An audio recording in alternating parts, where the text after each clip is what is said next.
Ibu barangkali berkenan mendampingi, monggo. Nah, monggo berkenan mendampingi. Boleh Pak dari Bapak izin.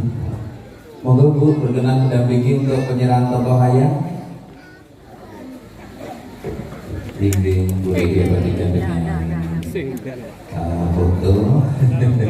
Izin. Iya, terima kasih.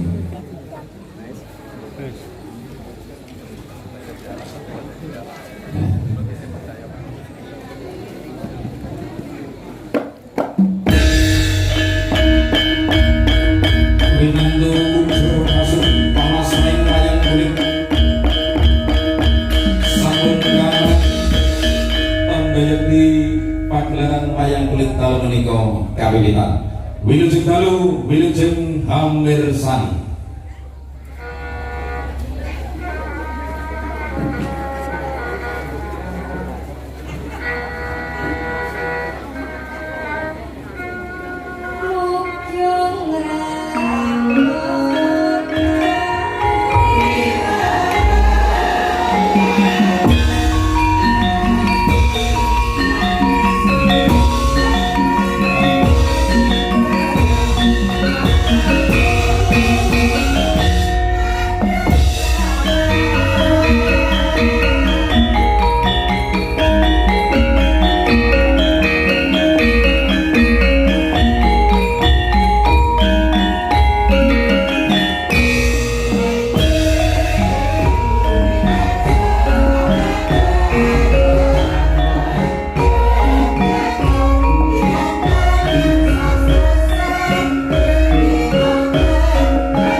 Udung rinenggo sastra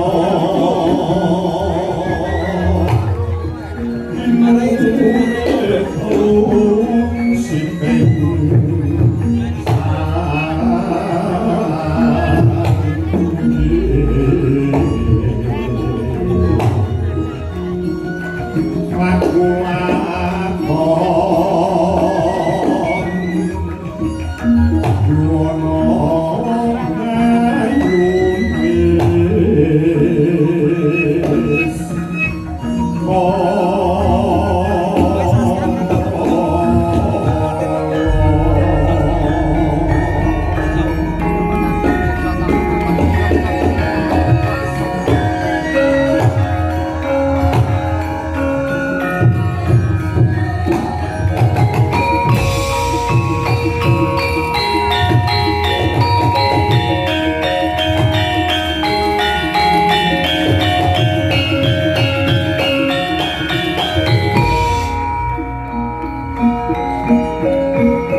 Nilung kapok borsan Morbeng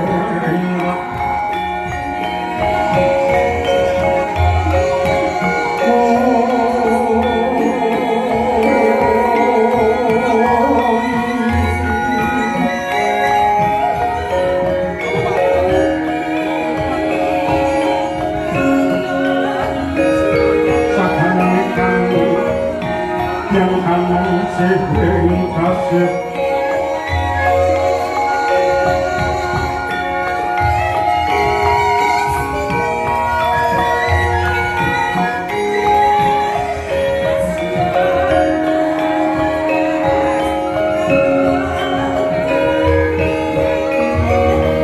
malah buku sahabatku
puji pikir kidung suci yang mantra lahani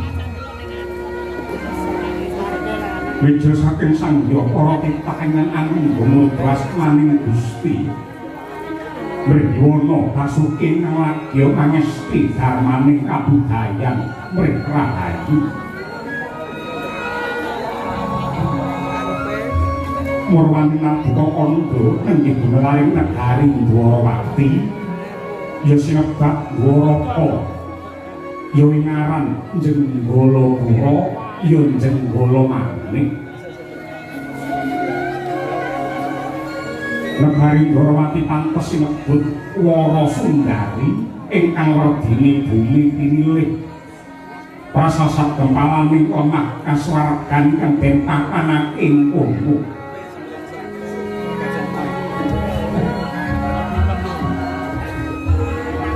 bumi subur pasiten mawur tetangguran ijo royo-royo kathah sumbering toya ingkang mahanani mureng sandang buku sanadyan negari Dwarawati tinepung gunung geni parandini handhadekake bumi subur kawulane padha makmur warsa kang mangkono gedhekake rasa syukur lan tafakur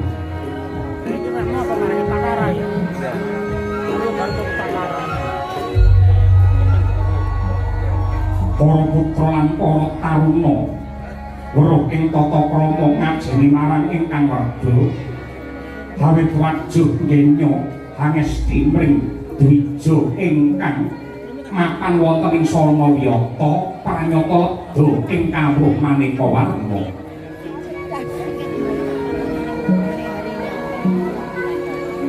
para mudha santosa sekti mandra guna katanate geger tunggal bangsa Adyanta pagurune beda yakti menenake gedhene rasa tresna sumpah janji nyawiji ngreksa yurananing negari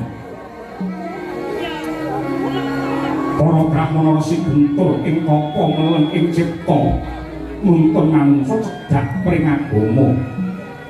Bubure nentang rasa dakwaya alus rinambaran tresna satemah saya ndarbala para kawula ingkang hangesti piwulang utama dasar adat budaya saya ngrembaka jati dirine bangsa saya santosa. Para kawula guyub rukun tumata adoh saka cedha cinedha merga kawulane tansah manut marang piwulange agama datang ditabrakake lawan lumagining budaya satemah mawujud idamane bangsa nggih adil makmur tentrem raharja.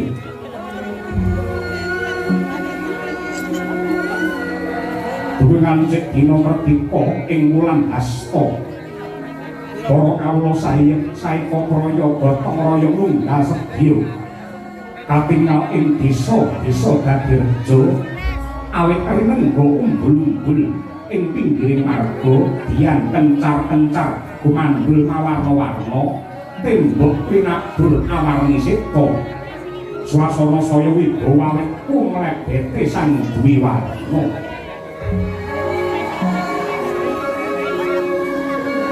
Negari Dwaraka kena sinebut ngancik jaman kencana karena kasembuh pangaribawani narindra ngasta pusarani praja anenggih jejuluk Sri Bathara Kresna.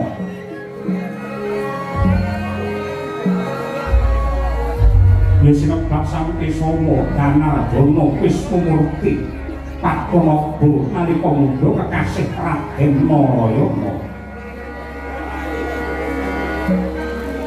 Wis kawentar dadi wadah panitisanisan Hyang Wisnu diwani kabagyan uga sinebut sutaning rata ing jagat pramlawas paningali weh pekadang ing jagat sawidul sarta mahambet adil para marta tresna asih ing para kawula.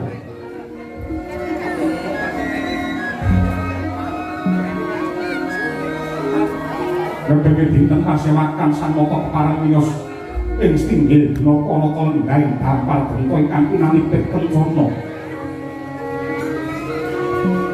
Kabeh para sentananing praja ingkang pinandikan nggih saking Sewa Bumi Kakasih Raden Setyaki Raden Sencaki Benjawian derpasingganing para nayaka jejel riya aben cukik lenggahnya tanpa sela pinandikan dening Ratna Kati Udawa. Wiwit wan payung agung anendani Mandra saking Mandrawa nganti kaya Bima Himandra ingkang memuli prayogung negari Dwarawati. Ucap bareng ngantos sang mata kepareng medhar pangandika ing bab kang Marasida. Direka lamuka sanggang apara Brama ngijawantah nanging bareng den kelingake cepong iglo tanpa warana Narendra Agung Manggura Prabu Baladewa ya Balarama. Mangkono Sri Kresna sigra gupuh-gupuh manambrama rawuh ingkang Raka Manggura ya ing acara lenggah.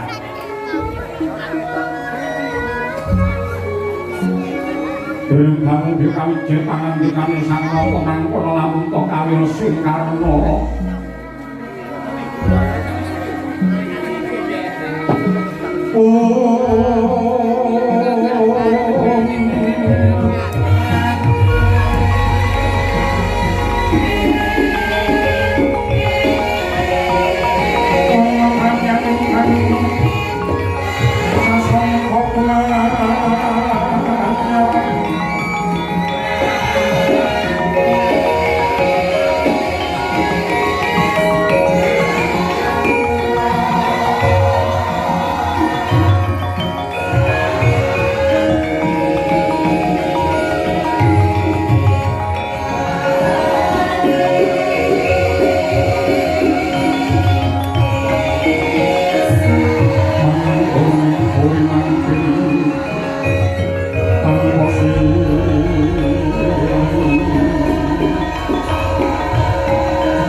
Switinun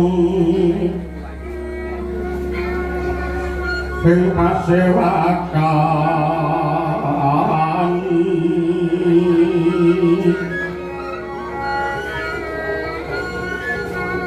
busana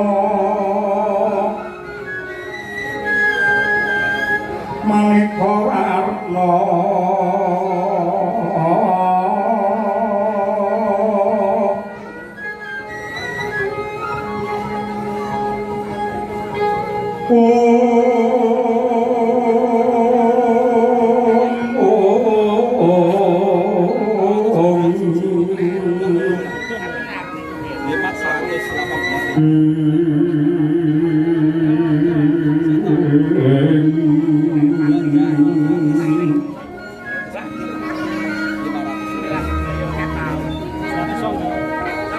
Sepak puspiteng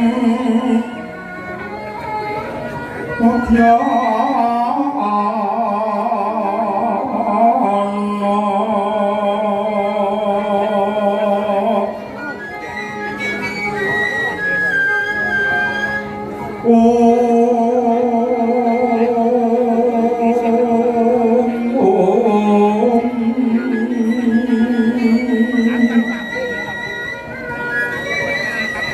yang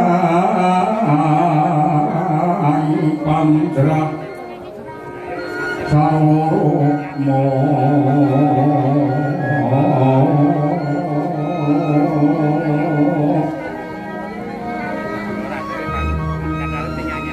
renggeng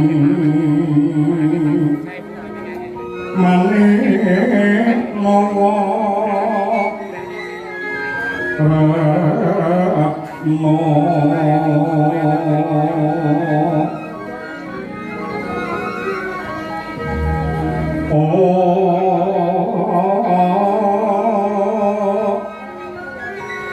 bro papan nyosu mira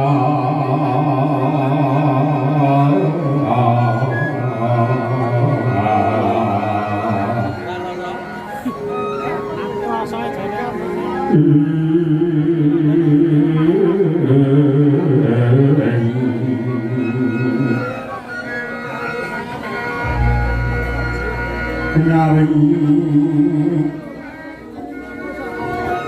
pecoli waran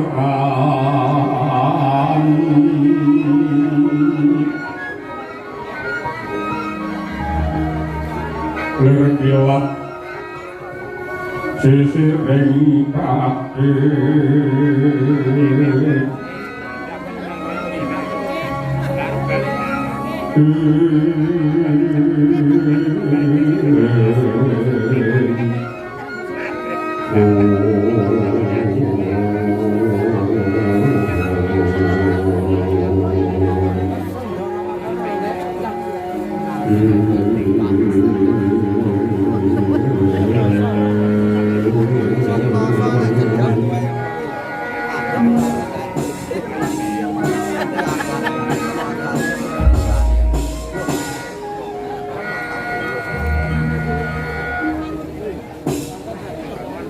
Iwang Suksma diwiwit uga paring pekayung pring kandhuaran ingsun satemah dabar padhananing jagat Dwarawati. Kawula nyuwun sewu Koko Prabu. Koko Prabu Mandura sarawuh paduka wonten ing Stinggil dina Paraka negari Dwarawati kalilan ingkang rayi. Ngaturaken pambagi panakrami malam tuan kunjuk wonten ngarsa paduka Jeng Koko Prabu Mandura. Balata ya jagat ya dewa ya bapak kadangipun kakang Yai Harimurti banget panariman ingsun dening nganti semono sih kadangan saka kahormatan ingkang ndongcaosake marang Baladewa dasare anggih Koprato jenis kala nir ing sambikala baline ngatur salam taklime Baladewa muga kunjuk ana ngarsamu Yayi Prabu Narayana kawula nindika Prabu Mandura Gurawalan anggih kula pitinampi tangan kula kalih kinalongaken wonten ing Jonggo kapetekaken wonten ing Jojo rumeketing Waldaya kuwahana kayuhanan kumlamping negari Dwaraka wonten lan monggo kula dherekaken lenggah ingkang kanthi prayogi lan sepisan malih kalilan ingkang mayu nyuwun gunging samudra pangaksami karana rawuh paduka wonten ing negari Ndrawati boten kula hormati ingkang kanthi sae malah kepara rawuh paduka anyarengi tumurung Jawa ing mapan wonten ing kraton Ndrawati kaladara. Jadi yen mungguhe Baladewa aku nderekake dawuh pangandikane para Brahmana Resi Kyai Alim Ulama kae ingkang panjenengane kepareng-pareng dawuh lamun to wong lagi nyuwun lamun to wong lagi ndedonga utawa lagi meminta marang Sih Nugrahane Hyang Agung kuwi kok barengi tekaning udan kuwi kala mangsa malah mandi dongane kala mangsa malah diijabahi apa kang dadi pangune dadi mungguhe Baladewa ora dadi apa ya nek jatuh Baladewa ya rumangsa nggumun setahun jembleng sarendem ing atase Ndrawati barengi anggengku teka barengi tekani udan tur eloke kahanan lagi iki aku ngerti lamun to ning ngarepe sinden iki ana embere tegese pamane nek sinden sing lagi nyolakno karina oh nadyan to sinden kuwi dhewe ning omah senengane ya dika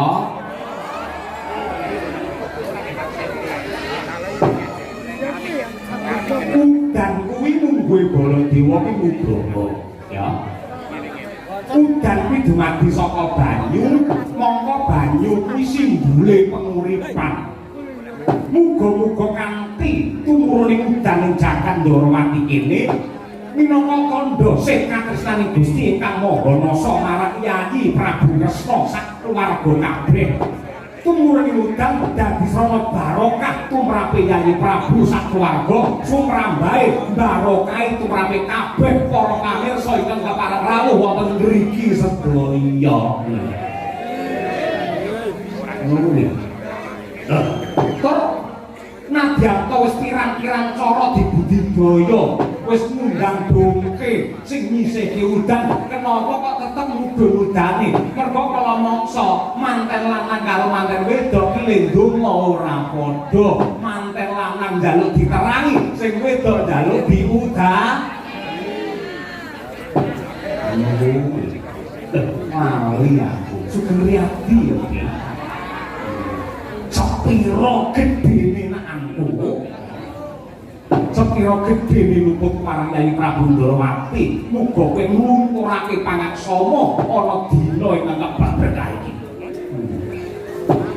tanpa benten kaliyan kula tartamtu kula ndodho kathah ing reh kalepatanipun pramila kula nyuwun lumungturing samudra pangaksami mugi-mugi lepat kula lan ugi lepatipun Koko Prabu Mandura linebura ing dinten Aryadi menika.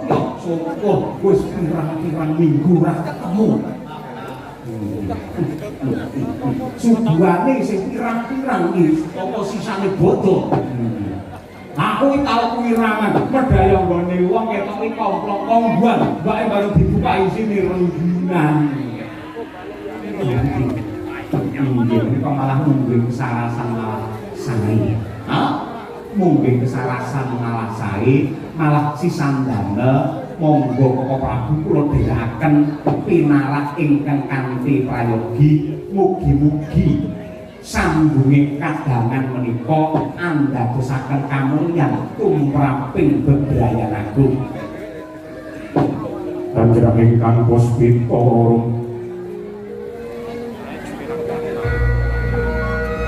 kasiring samiron ombre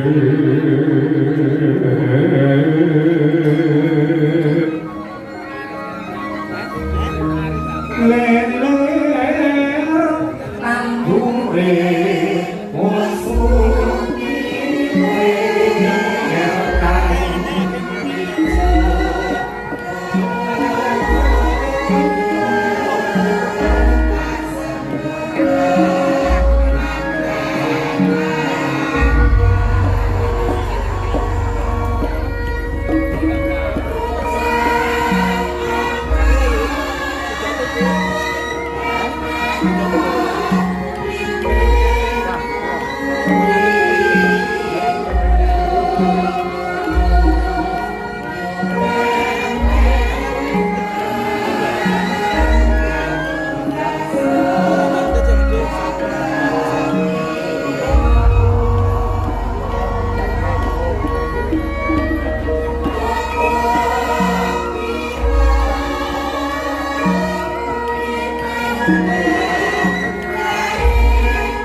kejaba pun kakang nindakake dawuh pangandikane utusaning Gusti ingkang pungkasan sing surasane sok sapa manungsa sing gelem nyambung kekadangan nyambung paseduluran ing kono bakal dijembarke rejekine dipanjangke yuswane wis siji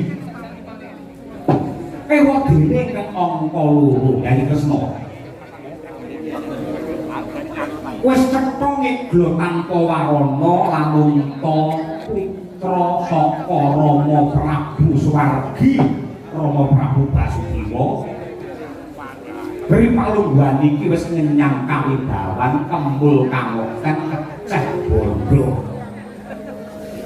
bukti apa pun kakang Mandura sinengkake ngaluhur nampa wujude kraton warisan saka Rama Prabu Basudewa satemah sinengkake ngaluhur mongko dadi ratu ning negara Mandura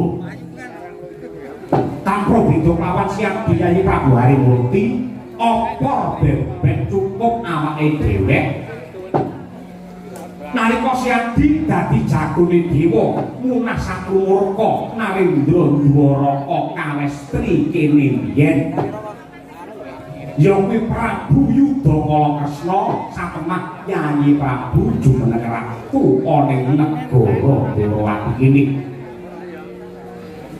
ewok dene adikku sing ragil ya kuwi si Bratajaya ndak titipake marang Yayi Kresna merga pancen kerasane si Laireng utawa si Sembadra kuwi mapan ana ing negara Dewawati.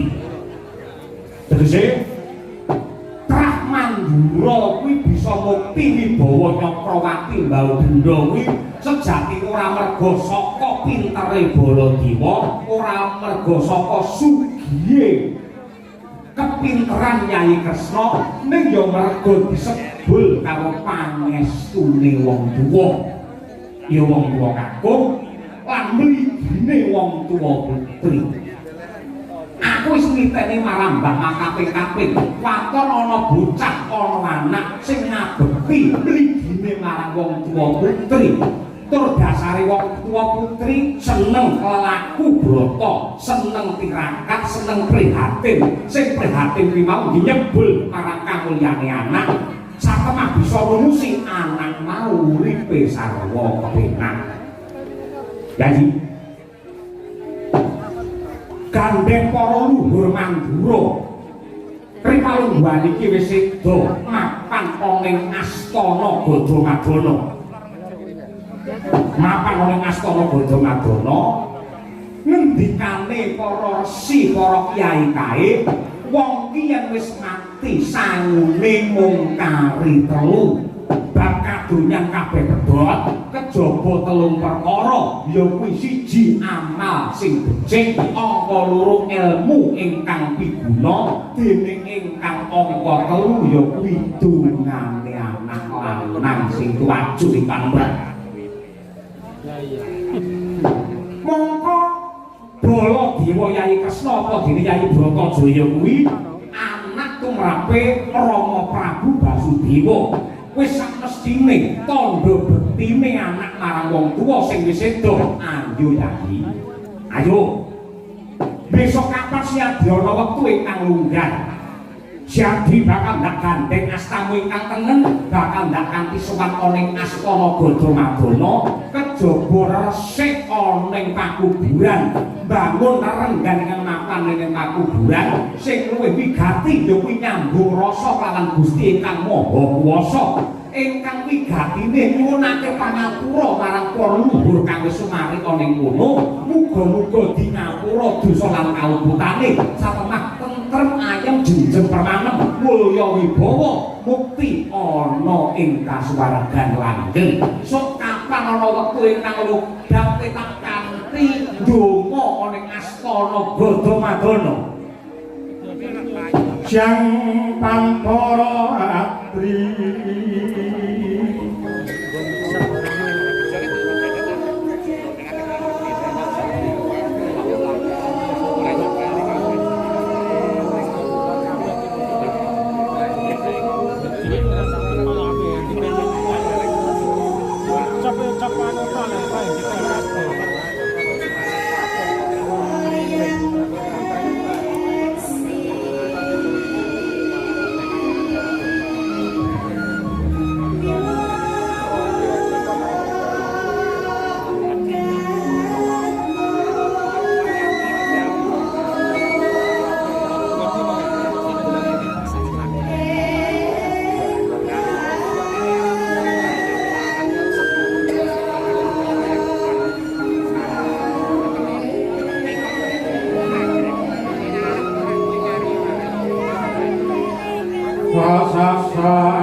yang kagungan tosing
Dewa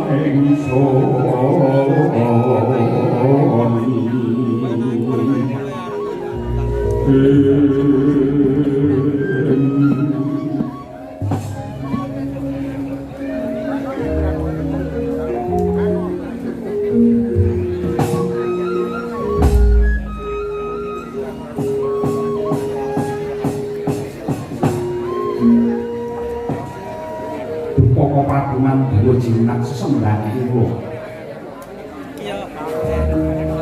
tartamtu kemawon ingkang rayi Ndorowati sanget condong sarta mojo menawi badhe kakanthi nderekaken dhumateng pabuka sowan wonten ing astana Bodho Madana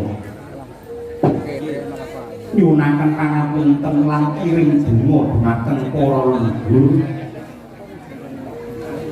wiwit saking Kanjeng Rama Prabu Basudewa ingkang sumare wonten ing mriku minggah malih nenggih Eyang Wasukunti minggah malih Eyang Yadu Eyang Iswara Eyang Maruta Eyang Bojo Eyang Kunto Eyang Baklawa dene kang pungkasan Eyang Rama Wijaya. Lho.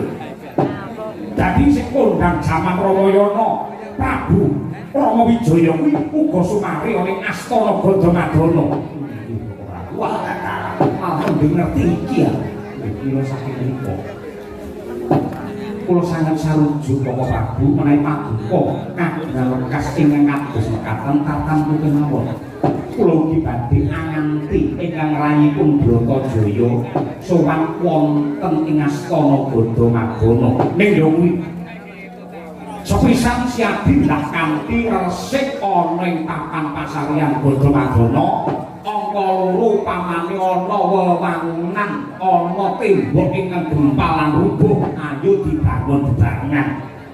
Nah, sakwise kuwi bebarengan nyuwun marang Purbane Hyang Agung lan sing ndak pundhut mungkrah mandura wae ingkang dinilani klebu ing astana Gandhamadana pamriye mek ora ana sing ganggu gawe ora ana sing nggodha sakliyane trah mandura ora kena mlebu ing astana Gandhamadana.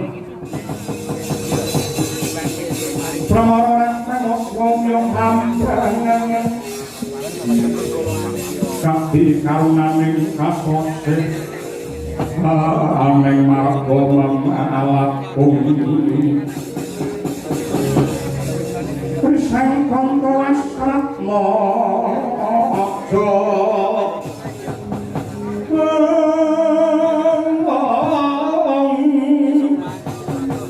lang lalu hangul ati Surya mangrang sang wayah Umyus samara ayam kacarita eca dene Windawacana wong setinggil dina kawata negari Dwaraka kocap Embah kang samya maraseba minggahipun Resi Jembawan ingkang kawis tinggal Magita-gita.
prabuning lakas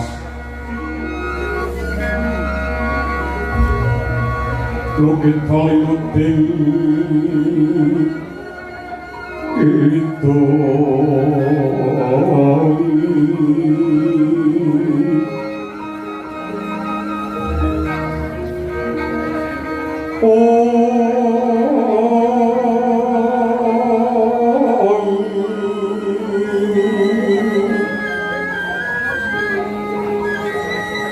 kadung kadung hamor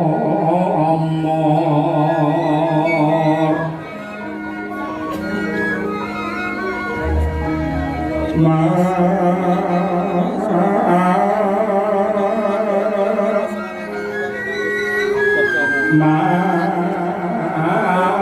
manah rahayu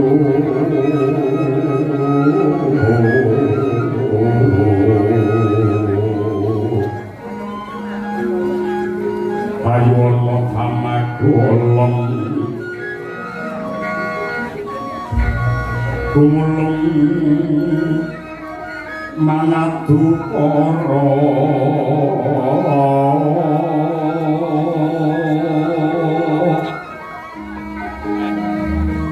karena niro mangapus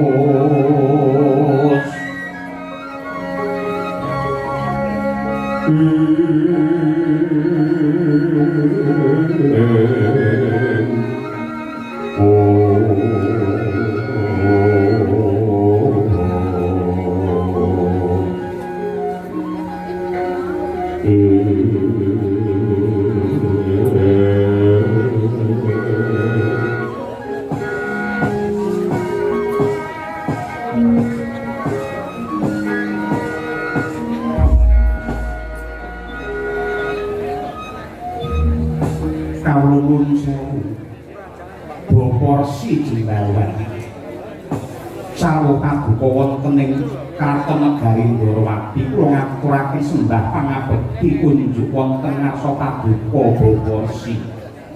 Waduh angger anak Prabu Harimurti sangat anggen kula nampi dawuh sami-sami lan mugi-mugi kula cumantaka nampi dhumateng sembah paduka menika boten andadosaken walat tumrapipun kula pun Jembawan. Mboten langkung salam taklim kula unjuk wonten ngarsa paduka anak Prabu Ndorowati. Inggih Baporsi sangat anggen kula nampi nyuwun pangapunten.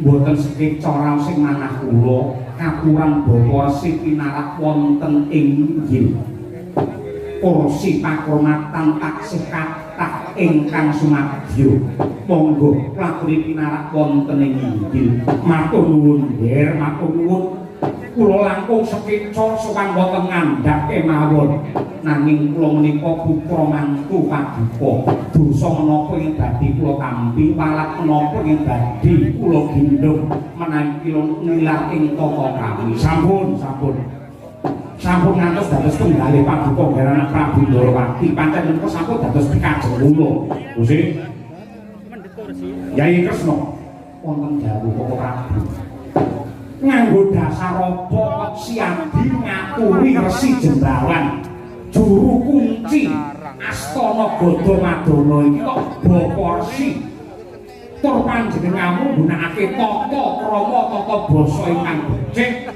malah gelem ngabekti gelem nyembah karo Resi Jembawan mongko nuwun sewu wis setonge glok tanpa warana nadyanto pendhita Jembawan iki wujute wanara iki wujute kethek lah siadi bekti marang Jembawan iki karepmu piye menapa paduka sampun supih paduka sampun kaliyan bilih Resi Jembawan menika mara sepuh kula Yayi Dewi Jembawati menika putra putrinipun Resi Jembawan ingkang sakmangke kula palakrami tegesipun menika tiyang sepuh kula ingkang tegak kula pundi-pundi Jembawan iki dadi mara tumamu nggih dalah ing antase panjenengan Ratu Gobinetara oboring jagat Sultaning Ratu mongko titih Bathara Wisnu kok ora turane mung kethek. Nggih, nanging menika pancen dados kudrating pangeran lan kula ngajian iki kan ora mbogawane. Cepjas entek banune. Lah syukur yen panjenengan ngono ya. Syukur. Kaya biru ta. Sinuwun Prabu Baladewa bekti kula kunjung sinuwun. Ya, Resi Jelawan ndak tampa gawe renaning griya ora liwat diprayogake anggone pinarak. Oh kuwi to. Sinuwun nganggo pangros boten kirang sekecuan nggih kula sehat. Ora didol. Nyuwun pangapunten Bapak. Ora wong kalilan kula nila bondo, kalilan kula sadong dawuh. Yen pancen wonten bakti gati badhe ngadawaken kok boten nimbali kemawon dhumateng ingkang putra. Kula mangke ingkang sowan wonten ing Godo Madana. Kok ngantos keraya-raya paduka rawuh wonten mriki menika wonten wigatos menapa. Kok kowe ra enek ra ngerti. Wong driya mangu mangun kongkan wan rimang berleno tanpa kanin yang angkuloso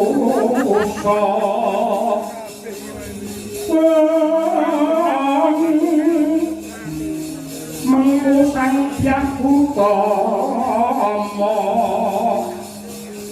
mangkono trina arendro Umus nyolong hanggar apa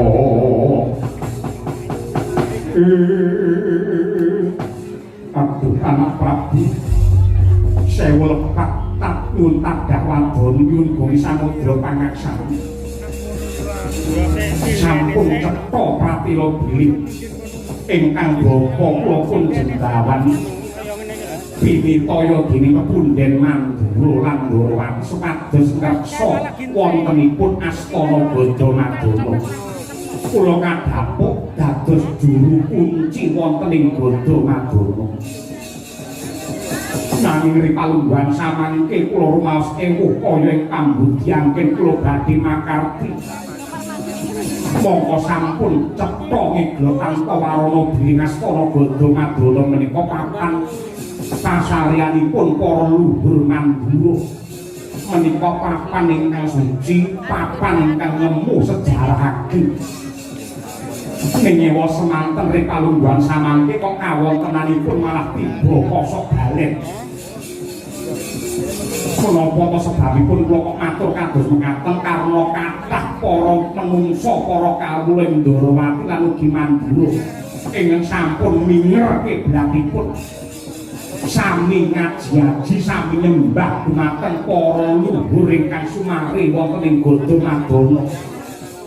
Wonten ingkang nuwun supados dipun paringi mulya, wonten ugi ingkang nuwun supados dipun paringi sugih, wonten ingkang nyuwun dipun paringi kondhang lan sanes-sanesipun emanipun anggenipun nyuwun boten wonten ngarsanipun Gusti ingkang nyipta jagat nika malah sambat kaliyan para luhur ingkang mapan wonten ing Gadamadana.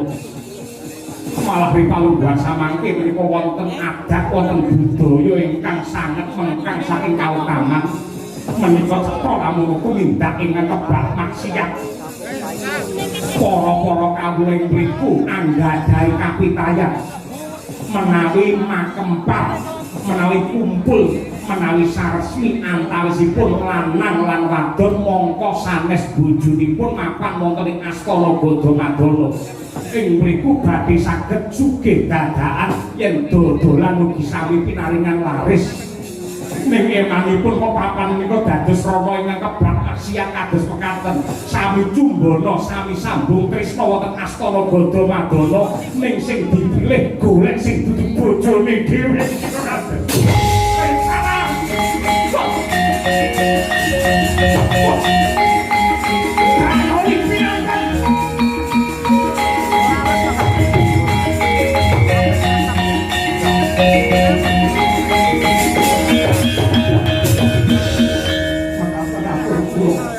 Lepat kula nyuwun Bumi Samudra pangaksami wasana purba wasisa saketahipun kula aturaken dhumateng para punden kula bara anggenipun badhe atur.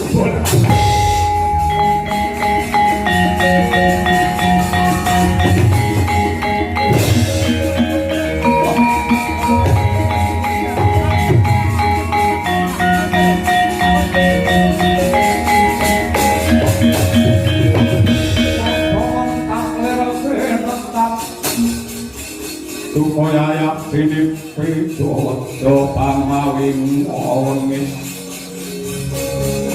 Nekra-kocak wong tandir Bidaknya mangolo cokro Raupan rabak beranang Raupan rabak beranang Koyo kembang Wurawari Yen kasmeta marang seketeng Muruk dahanane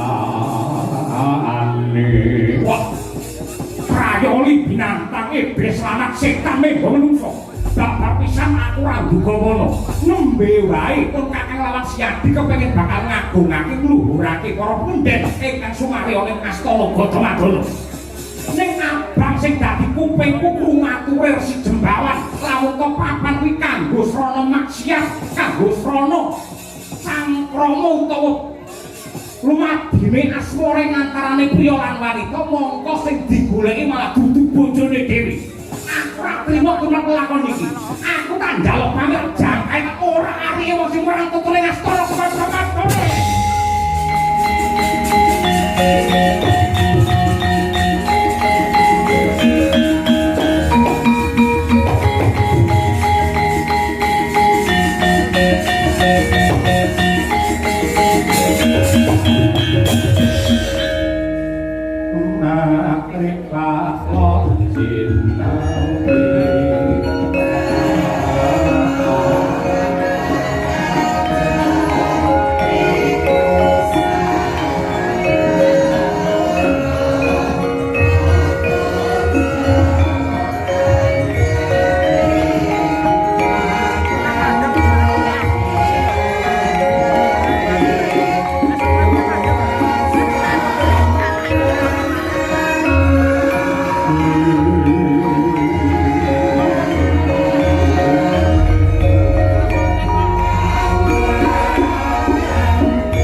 nyuwun pangapunten para ulama sampun paring dawuh bilih tiyang ingkang tansah nengenaken raos sabar menika kinasih dening Hyang Agung nanging ora trima rasane ngantiku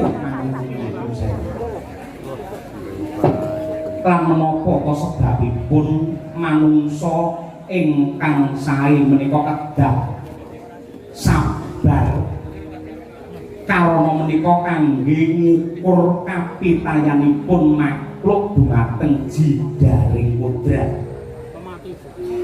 kangge ngukur kapitayane makhluk utawi imanipun menungsa kaliyan garising kodrat sedaya lelampahan ingkang kababar menika awit saking pamurbane Hyang Agung menawi menungsa raosipun gelo lan boten sabar tegesipun sami kemawon boten pitados kaliyan adiling pangeran tiyang ingkang boten sabar menika tegesipun murka utawi nesu tiyang nesu menika anjalari owahing akal lan pamikir pramila menawi tiyang nembe duka ingkang sae namung mendel lan kendel karana menapa kemawon ingkang dipun putusaken tiyang ingkang nembe nesu menika kathah lepatipun kathah wakatipun tanggurunga badhe gedun keduwung ing tembe wingkingipun kejawi saking menika Para Prabu tiyang ingkang asring duka menika ugi dados sumber-sumbering sesakit ludira utawi getihipun dados kenthel utawi boten encer miline getih menika boten lancar mila lajeng dados sakit mapan wonten ing dada karana kedeting jantung boten irama lan boten tumata satemah saged dados sakit ingkang anyerang wonten ing jantung kentelipun getih satemah getih boten saged mili minggah wonten ing otak dadosipun penyakit yen cara sakmenika naminipun penyakit stroke. Nadyanto mboten remen rokok nun sewu.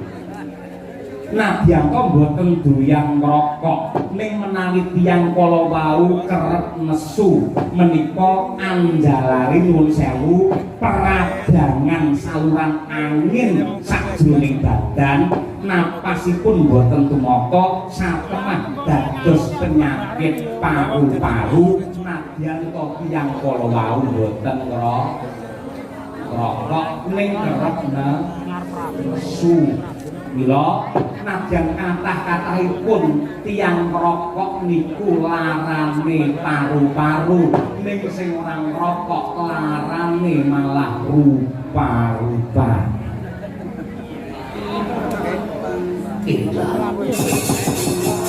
Nyawang ning dalam bapak kamu Pinong nerkakonang surem suara depan padang kasaran pada hari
tujune kok kowe ngilikake marang Baladewa yen ora wis tak orak-arek menungso keparat ing ngapal ning astana Gadamadana.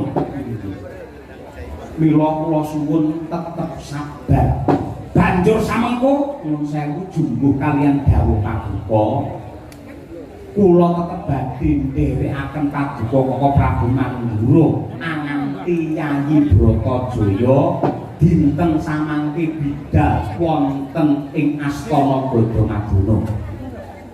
Mangke perkawis para kawula ingkang milar saking kautaman nabrak saking wewaraing agami mangke kula ingkang ngemutaken Koko Prabu katuran jenah pinarak kemawon ingkang wigatos mangke sasampunipun prapta wonten ing astana Gadamadana nyuwun pengasih Hyang Agung mugi tansah anjangkung dhumateng keluarga ageng Mandura. Yen pancen kaya mangkono Yayi Prabu Harimurti banget aku sarujo apa kang dadi go pratikalmu ora liwat aku bakal ngestokake dawuh langkung rumiyin monggo kula dherekaken manjing wonten ing ngarapan jan menika manasih tujuan Hyang Agung yo nadyan kala ibadah ki becik wong manembake apik ning menungso duwe tata cara dewi-dewi monggo siang dikundur ledakon peminta mangse tujuane Hyang Agung mapan ning sanggar pamunjang mengko manut kapitayanku aku uga minta mangse tujuane Hyang Agung sewang-sewangan makaten kok yo niki boten langsung dikongestaken dawuh Dimas Setyaki kawula